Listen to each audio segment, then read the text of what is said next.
ہمارے پنجابی میں کہتے ہیں جیڑے پنڈ جانا نہیں ادا راہ پوچھن دی کی ضرورت ہے؟ او بھائی یہ تو سکہ بند چیز ہے کہ حضور آخری نبی ہے، اس پر دلیل کی ضرورت ہے؟ امام اعظم ابو حنیفہ کی ایک بات سنیں، امام صاحب کہتے ہیں کسی شخص نے اگر کہا نا میں نبی ہوں، یہ نوجوان خاص طور پر اس بات پر توجہ کریں، کسی نے کہا معاذ اللہ میں نبی ہوں، اور اگر کسی نے کہا دلیل دے تو دلیل مانگنے والا بھی کافر ہے، اللہ اکبر، کیونکہ اب تو نبی آ ہی نہیں سکتا، تو دلیل کا کیا مطلب ہوا؟ آپ نے یہ بات ہی کیوں کی؟ یہ سوال ہی کیوں پیدا ہوا؟ حضور آخری نبی ہے، یہ طے شدہ حقیقت ہے۔ اور پھر نبی پاک علیہ السلام کا مقدس طریقہ ہے، حضور چونکہ انسانی نفسیات کے سب سے بڑے ماہر ہیں نا، حضور علیہ السلام کا طریقہ جہاں بھی کوئی ایسی بات ارشاد فرماتے نا نبی پاک، تو ساتھ ہی اس دروازے کو بند کر دیتے۔ حضور فرماتے عمر کی بڑی عظمت ہے، میرے بعد کو نبی ہوتے تو عمر ہوتے، پر میں ہوں آخری نبی۔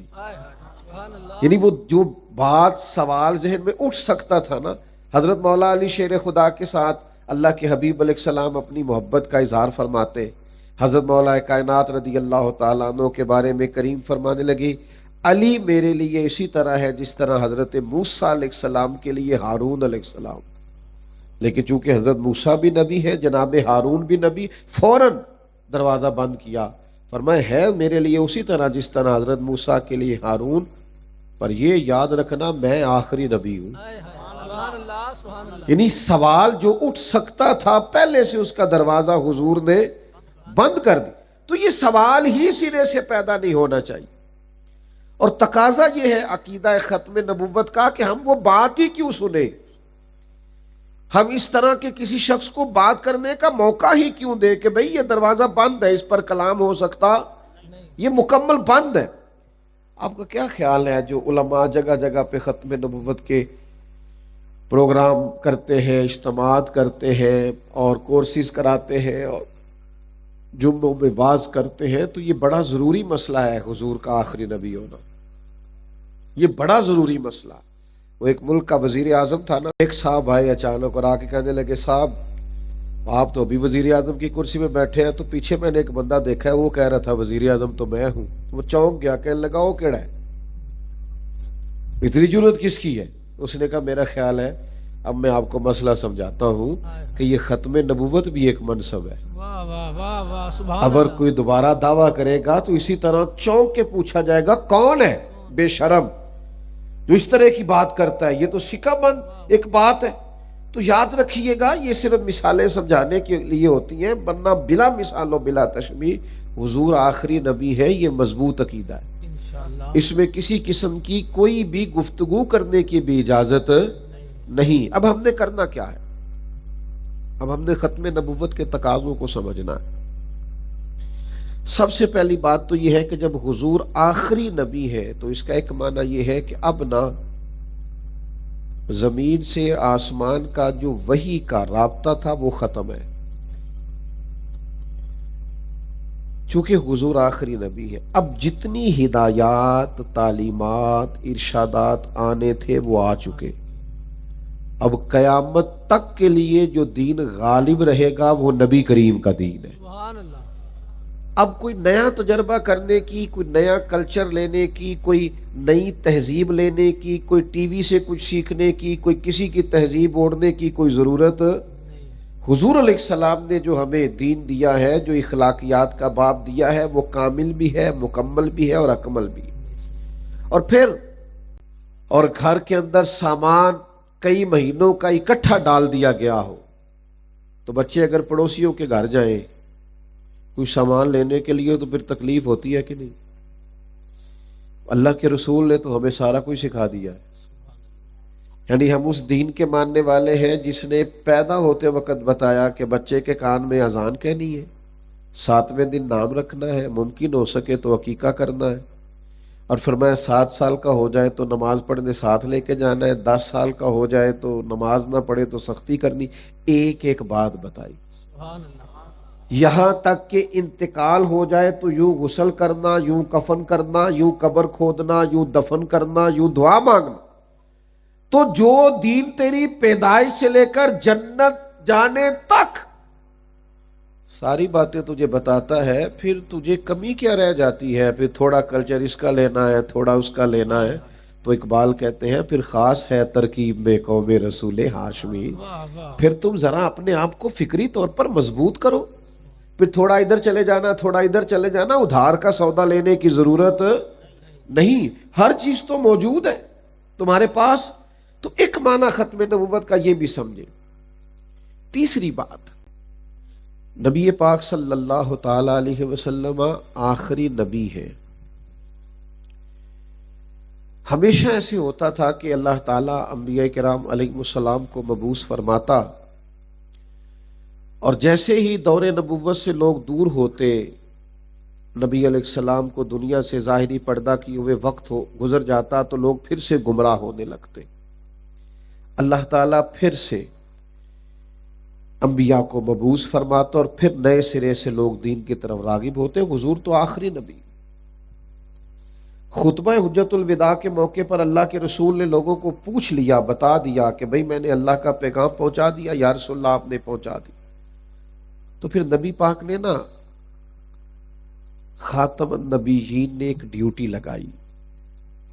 حضور نے فرمایا اب تم نے اس طرح کرنا ہے کہ جس کے پاس ایک آیت ہو وہ اگلے تک پہنچا دے. اب تمہارے ذمے لگ گیا کنتم خیر امت اخرجت للناس. اب تم بہترین امت ہو، تمہیں لوگوں کے نفع کے لیے بنایا گیا. تم نے کیا کرنا ہے؟ تأمرون بالمعروف وتنہون عن المنکر. اب تم نے لوگوں کو بھلائی کا حکم دینا ہے اور تم نے لوگوں کو برائی سے روکنا ہے. ختم نبوت کا ایک سبق یہ بھی ہے کہ اب تبلیغ دین کی ڈیوٹی حضور کی امت کی ہے. ہمارا مزاج ہی داعیانہ نہیں ہے. دعوت دین دینے کا کوئی درد ہمارے سینوں میں موجود نہیں ہے. وہ لوگ جو بے راہ روی کا شکار ہیں، جو الجھے ہوئے ہیں، جن کے خیالات بکھر گئے ہیں، جن کی سوچیں وسوسوں کا شکار ہیں، ان کی تسلی کرانے کے لیے، انشراح صدر کے لیے، ان کے سوالات کے جوابات کے لیے ہمارا مزاج داعیانہ نہیں ہے. ہمارا جوان گناہوں میں بری طرح کھو گیا ہے. الجھنے کے 100 رستے اس کے پاس آ گئے، لیکن اس کے ذہن کی تسلی کے لیے، اس کو دین کی طرف راغب کرنے کے لیے ہمارا کوئی مزاج ہی نہیں ہے. جلسے ہیں تو رسمی سے ہے، یہ محفلیں ہوتی ہیں تو سٹیٹس لگانے کے لیے، کیمرے چلتے ہیں تو میڈیا چلانے کے لیے. ہم اس دور میں رہتے ہیں جس دور کے اندر لوگ اسٹیج سے اترتے ہیں تو حساب کتاب ہو رہا ہوتا ہے کہ میں نے اتنے کہے تھے تم اتنے کم کیوں دے رہے ہو. جہاں یہ گفتگو ہو رہی ہوتی ہے کہ جناب آپ کو پتہ نہیں ہے میں کتنا مہنگا آدمی ہوں، آپ نے فری سمجھ لیا ہے. دعوت دین کون دے گا؟ وہ لوگ جو کڑتے تھے کافر کو دیکھ کے کہ یار یہ مسلمان ہو جائے. وہ جن کو رات کو نیند نہیں آتی تھی کہ میرے محلے میں کتنے بے نمازی رہتے ہیں. وہ جن کو تکلیف ہوتی تھی کسی گناہگار کو دیکھ کر کے اللہ کا فرما بردار بن جائے. ہمارے اندر وہ کتنا داعیہ موجود ہے. ہم یقین کریں سیر کرنے جانا ہو تو ایک دوست 10 دوستوں کو تیار کر لیتا ہے، کہتا ہے یار کٹھے چلتے ہیں لطف آئے گا. کسی اچھی جگہ کھانا کھانے کے لیے جانا ہو تو ایک دوست 10 دوستوں کو تیار کر لیتا ہے. کیا وجہ ہے کہ مسجد جانے کے لیے ایک نمازی 10 نمازیوں کو کیوں تیار نہیں کرتا؟ میں نا رمضان شریف سے پہلے شعبان کا آخری جمعہ تھا تو ممبر کی طرف بڑھ رہا تھا تو ایک صاحب آگے ہو کے مجھ سے ملے اور میری ویسٹ کوٹ کی جیب میں انہوں نے ایک رکا ڈال دیا. تو میں نے مجھ سے اس نے کان میں کہا کہ یہ جمعے سے پہلے پڑھ لیجیے گا. تو اس رکے میں لکھا ہوا تھا کہ اب کچے نمازیوں نے بھی مسجد میں آنا ہے تو ذرا پکے نمازیوں سے کہیے گا گھورے ذرا کم ہمیں.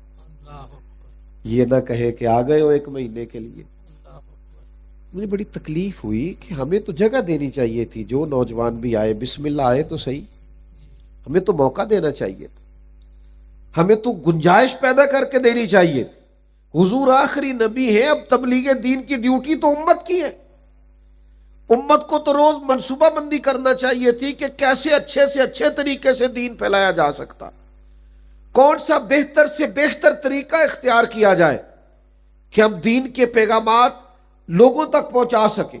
کیا آسانی کی جائے, کیا شستہ اور صاف ستھرا طریقہ اپنایا جائے کہ پیغام دین لوگوں تک پہنچایا جا سکے. لیکن ہم وہ تیاریاں کرنے میں اور وہ ڈیوٹیاں کرنے میں کسی صورت بھی کامیاب دکھائی نہیں دیتے. تو ختم نبوت کے جو تقاضے ہیں, حضور کو آخری نبی ماننے کے جو تقاضے ہیں, اس کو سمجھنا بھی تو بڑا ضروری ہے نا, اس پر غور کرنا بھی تو بڑا ضروری ہے. اور پھر چوتھی بات, نبی کریم صلی اللہ تعالی علیہ وآلہ وسلم اللہ کے آخری نبی ہیں. جتنے کمالات انبیاء کرام میں انفرادی طور پہ تھے نا, اللہ تعالیٰ نے وہ سارے نبی پاک میں اجتماعی طور پہ رکھ دیے. حضور کمالات کا مجموعہ ہے.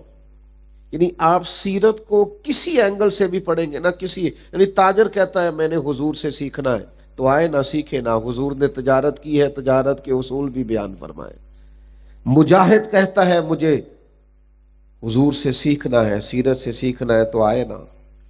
دیکھے نا بدر کے سپہ سالار اعظم کو, دیکھے نا احد کے سپہ سالار اعظم کو, دیکھے نا. اگر کوئی لیڈر, کوئی قائد کہتا ہے مجھے سیکھنا ہے, آج کتنی مایوسی ہے صرف اس لیے کہ قیادت مدبر نہیں ہے. کتنے قابل نوجوان ہیں جو ملک چھوڑ کے جا رہے ہیں. کوئی ذرا سا کام کرنا چاہتا ہے تو لوگ اسے کہتے ہیں یہاں مت کرنا, یہاں کچھ بھی نہیں ہو سکتا. کتنے سخت حالات تھے مکہ مکرمہ میں. حضرت سلمان فارسی کو جو تکلیفیں دی گئی, حضرت بلال کے وجود نور پر جو گھاؤ تھے, حضرت خبیب کو جو زخم لگے, حضرت عمار ابن یاسر کا جو خاندان ستایا گیا. لیکن ایک منٹ کے لیے بھی اللہ کے رسول نے صحابہ کو مایوس نہیں ہونے دیا. فرمایا آنے والا وقت تمہارا ہے. فرمایا تم دیکھو گے حالات کیسے بدلتے. اتنے کڑے حالات میں بھی ان کے جذبے تازہ تھے. لیکن آج سیکھو نا حضور سے. سیرت میں ہر چیز ہے جس سے آپ اپنی ذہنی آسودگی حاصل کر سکتے ہیں. لیکن ہمارا مسئلہ یہ ہے کہ ہم تو چلے گئے موٹیویشنل اسپیکر کے پاس. ہم نے تو اپنے اپنے حساب سے چیزیں گھڑ لی, اپنی اپنی ترتیب سے جینے کا سلیقہ سیکھ لیا. عزیزو, نبی پاک علیہ السلام کی سیرت پاک تازہ کر دیتی ہے انسان کو, سکون دے دیتی, ٹھنڈک نصیب ہوتی. آپ جیسے جیسے محبوب کو پڑھتے جاتے ہیں اللہ تعالیٰ انشراح صدر عطا فرماتا ہے, باطن میں نور پیدا ہوتا ہے, طمانینت آتی. تو نبی پاک علیہ السلام سے سیکھنا ہے, کوئی اور رستہ نہیں ہے. کہ دنیا میں بے چین بے قرار وہ شخص ہوتا ہے جسے پتہ نہیں چلتا کہ میرا خالق اور مالک کون ہے, جسے یہ سمجھ نہیں آتی کہ میں کہاں سے آیا ہوں, کس مقصد کے لیے آیا ہوں, مجھے کیوں بھیجا گیا ہے. یہ بڑی بے چین کرتی ہے لوگوں کو یہ چیز. آپ کو پتہ ہے جو لوگ مقصد زندگی سے آگاہ نہیں ہوتے وہ بری طرح مضطرب رہتے ہیں, ٹوٹ جاتے ہیں, وسوسوں کا شکار ہو جاتے ہیں, ذہنی تناؤ کا شکار ہو, معاذ اللہ ثم معاذ اللہ زندگی کا خاتمہ کر لیتے. مقصد کی سمجھ نہیں آتی. اور آج ہمارے ہاں بھی بہت سارے لوگ ہیں جو مقصد سے دور ہیں.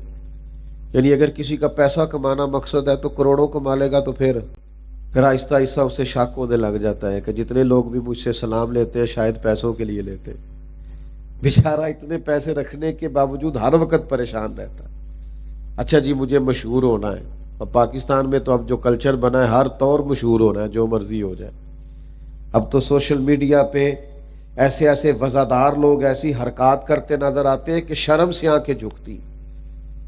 تو یہ شہرت جو ہے اس کے لیے بھاگ دوڑ, اگر یہ مقصد ہے تو یہ تو بے چین کر دے گا, بے سکون کر دے گا.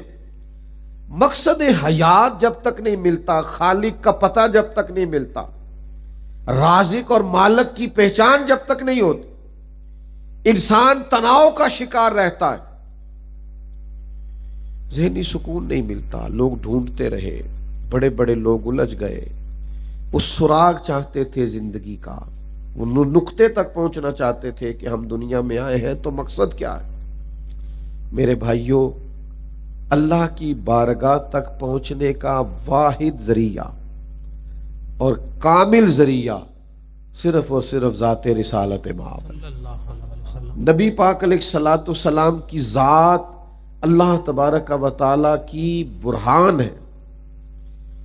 حضور علیہ الصلاۃ والسلام کی ذات تک پہنچنے سے ہی اللہ کی معرفت نصیب ہوتی۔ سبحان اللہ۔ جتنا جتنا کوئی ذات مصطفیٰ تک پہنچتا جاتا ہے، حضور کو پہچانتا جاتا ہے، اسے اللہ کی معرفت ملتی جاتی ہے۔ سبحان اللہ۔ اس کو سمجھ لیں، نبی پاک علیہ السلام اللہ تبارک و تعالیٰ کے ہونے کی برہان ناطق ہے۔ یا ایھا الناس قد جاءکم برہان من ربکم، حضور سب سے بڑی دلیل۔ اب جو مالک حقیقی کی معرفت چاہے گا، رازق کو، خالق کو، مالک کو پہچاننا چاہے گا، وہ ذریعہ ذات رسالت مآب، اس پر بڑے دلائل ہیں۔ قل ان کنتم تحبون اللہ فاتبعونی یحببکم اللہ۔ محبوب ان سے فرما دے رب سے محبت کرنا چاہتے ہیں تو آپ ان سے کہیں میری پیروی کرو۔ گویا میری پیروی کرو گے تو اللہ خود تم سے محبت فرمائے گا۔ نبی پاک علیہ السلام کی ذات ہی کی معرفت ہوگی، حضور علیہ السلام سے ہی تعلق ہوگا، نبی کریم سے ہی وابستگی ہوگی تو معرفت الہی نصیب ہوگی، ورنہ یہ رستہ بھی سر ہو سکتا۔ اور دیکھیے جو بارگاہ محبوب تک پہنچ جاتا وہ اللہ تعالیٰ تک رسائی پا جاتا۔ بخدا خدا کا یہی ہے دار، نہیں اور کوئی مفر مکر، جو یہاں وہاں سے ہو یہیں آ کے ہو، جو یہاں نہیں تو وہاں نہیں۔ لبوں پہ یا کا نستعین ہے اور اس حقیقت پہ بھی یقین ہے، اگر تیرے واسطے سے مانگو کوئی دعا بے اثر نہ ٹھہرے۔ تو نبی کریم علیہ الصلاۃ والسلام کی ذات کی معرفت، حضور کی سیرت کو پڑھا جائے، نبی پاک کے فضائل، شمائل، خصائل، عادات، حضور کی سنتیں، اس تک رسائی حاصل کی جائے، معرفت الہی حاصل ہوتی۔ آپ دیکھیے حضرت عبداللہ ابن سلام رضی اللہ تعالیٰ عنہ اہل یہود کے بڑے عالم تھے، تو ارشاد فرماتے ہیں کہ میں جب حضور تشریف لائے مدینہ طیبہ میں تو میں حاضر بارگاہ ہوا تو محبوب اپنی سواری پر، اونٹنی پر جلوہ فراز تھے اور صلہ رحمی کے تعلق سے کچھ گفتگو فرما رہے تھے۔ فرماتے بس میں نے حضور کی باتیں سنی، نبی پاک کے وہ جملے ہی سنے اور میں محبوب کے قریب گیا اور میں نے عرض کی مجھے کلمہ پڑھا دے، میں مسلمان ہونا چاہتا ہوں۔ تو چونکہ عالم تھے تو ساتھ کچھ ایسے لوگ بھی تھے جو آپ سے سیکھا کرتے تھے اس دور میں، انہوں نے کہا جناب آپ نے کوئی سوال ہی نہیں کیا، آپ نے کچھ پوچھا ہی نہیں، آپ نے تو جاتے ہی دیکھا اور کلمہ پڑھا اور مسلمان ہو گئے۔ تو حضرت عبداللہ ابن سلام فرمانے لگے تم نے محبوب کا چہرہ نہیں دیکھا؟ ایسا چہرہ کسی جھوٹے کا ہو سکتا ہے؟ دیکھنے والے کہا کرتے ہیں اللہ اللہ، یاد آتا ہے خدا دیکھ کے صورت تیری۔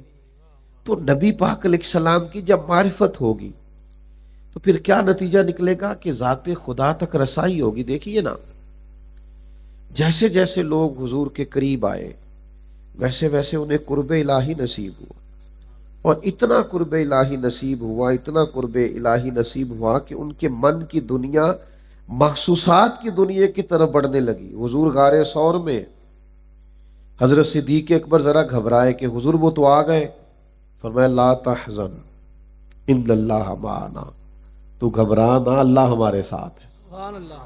تو محسوسات کی دنیا تک چلے گئے، اللہ تبارک و تعالیٰ کی ذات کی معرفت ملنے لگی۔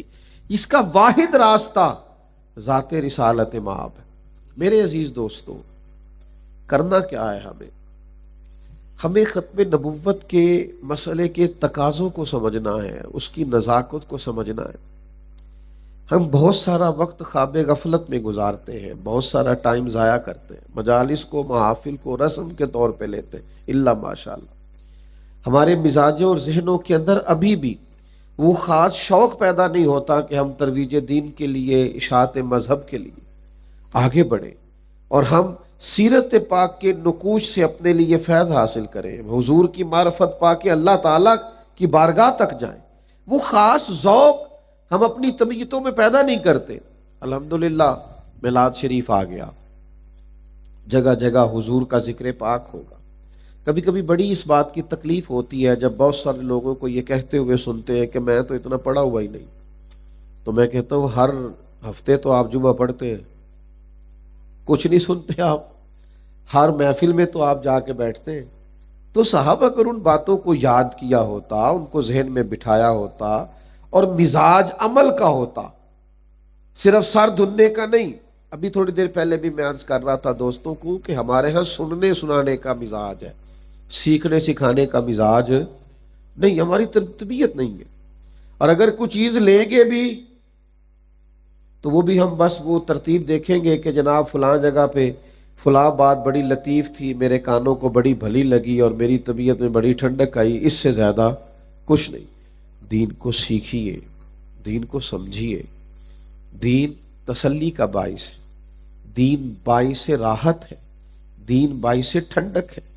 ہمارے ہاں جو وسوسوں کے غلبے ہونے لگے ہیں اور ہمارے ہاں جو سوچیں ٹوٹنے بکھرنے لگی ہیں اور ہر آدمی سوالات کا بہت سارا ذخیرہ لیے خود ہی ہر وقت بے چین رہنے لگا ہے، تو اس کی بنیادی وجہ یہ ہے کہ وہ جو ادھاری ٹوپی لے کے محفل میں بیٹھتے ہیں، مہربانی کریں ان کو اسٹیج نہ دیں. یہ فلانا سیاسی سماجی فلاحی ہوتا ہے. محفل میلاد کی صدارت اس سے کرائیں جسے 35 سال ہو گئے فجر کی اذان دیتے، سبحان اللہ، سبحان اللہ، جسے 30 سال ہو گئے مسجد میں جھاڑو دیتے. وہ اس لیے صدارت نہیں کر سکتا کہ اس کے ہاتھوں میں نوٹوں کی دتی کوئی نہیں، وہ غریب آدمی ہے، اس لیے نہیں آ سکتا. اس امام سے صدارت کرا لو تو 40 سال ہو گئے آپ کے بچوں کو قرآن پڑھاتے ہوئے. سبحان اللہ. یہ بھی دنیا داروں کو دے دیا ہے. اور جن کے ہاتھوں میں ذرا نوٹ اچھے ہوتے ہیں نئے نئے، وہ اگلی سیٹوں پہ بیٹھ جاتے ہیں. پھر نعت خان صاحب بھی ان کا نام یاد کر لیتے ہیں، ہاں جی. کہتے شیر حاجی صاحب دی نظر ہے. میں کہ کاش ساڑھے کول بھی تھوڑے پیسے ہوتے. او خدا کے بندے، شیر نبی پاک کے نام کا تھا، حاجی کی نظر کیسے ہو گیا؟ کرو مدح اہل دول رضا، پڑے اس بلا میں میری بلا، میں گدا ہوں اپنے کریم کا، میرا دین پارائے نہ نہیں. اور پھر جناب ڈگریاں تقسیم ہوتی ہیں، ڈگریاں فلانا عشق رسول ہے. آپ کو کیسے پتا چلا؟ کب اترے آپ اس کے دل میں؟ اچھا گمان کریں، اس کے عشق کی آپ بات کریں، لیکن اس ماحول میں صرف کہ آپ کے اوپر پیسے پھینک رہا ہے تو اس کا عشق بڑا عروج پہ ہے. خدا را کچھ توجہ کریں، چیزوں کو سمجھیں. آپ نے کیا ماحول بنا دیا؟ یہ سنجیدہ اسٹیج ہے، اس کو سنجیدہ رہنے، اسے غیر سنجیدہ نہ بنائیں. اور پھر آپ کے تو ماشاءاللہ نقیب صاحب سکون سے بیٹھے ہوئے ہیں، ورنہ تو نقیب تھوڑا بھاگ کے ادھر جاتا ہے، تھوڑا بھاگ کے ادھر آتا ہے. تو پتہ کرے کیا ہونے لگا کہ اندر میں جملہ دین لگا. بھئی جملہ دینا ہے کہ کوئی بم چلانا ہے آپ نے؟ آپ کہہ دیں جو کہنا ہے، اور آرام سے بھی کہی جا سکتی ہے وہ بات جس میں آپ اتنے پریشان ہو گئے. میں جملہ دینے لگا ہوں، تو آپ جملہ نہ دیں، مہربانی کرے کوئی آیت پڑھے قرآن پاک. سبحان اللہ، سبحان اللہ. اچھا پھر زور سے کہہ رہے ہوں گے سارا قرآن ہی حضور کی نعت ہے، کہتے ہیں نا؟ جی. تو ان سے کہے چلو یار پھر سناؤ 4 آیتیں. اب دعویٰ کیے جا رہے ہیں، سنا نہیں رہے کوئی آیت بھی. مہربانی فرمایا. اور پھر محفل کا یہ حال ہے کہ یہ دوستوں سے کہے نا مغرب کے بعد کر لو، کہتے نہیں اسی عشاء تو بعد کرنی.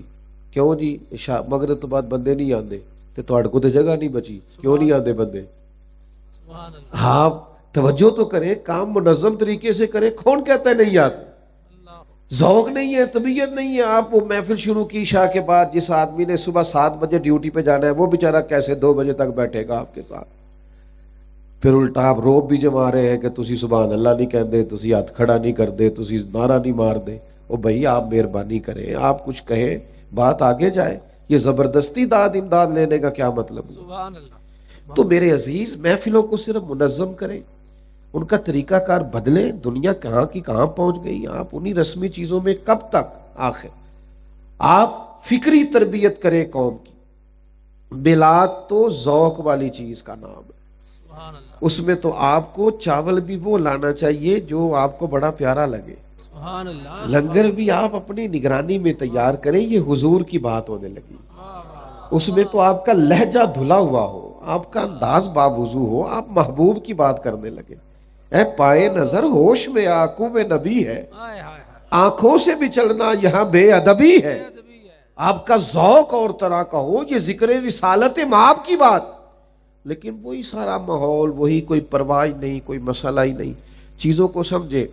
میں پرانے بزرگوں کے پاس بیٹھا کرتا تھا زیادہ، تو کوشش کرتا ہوں کوئی ایسی بات نہ ہو جس سے کسی کا دل دکھے، ورنہ ہم جن بزرگوں کے پاس بیٹھتے تھے نا، ان میں کوئی شخص بھی محفل میلاد میں ننگے سر نہیں آیا کرتا. ہائے ہائے.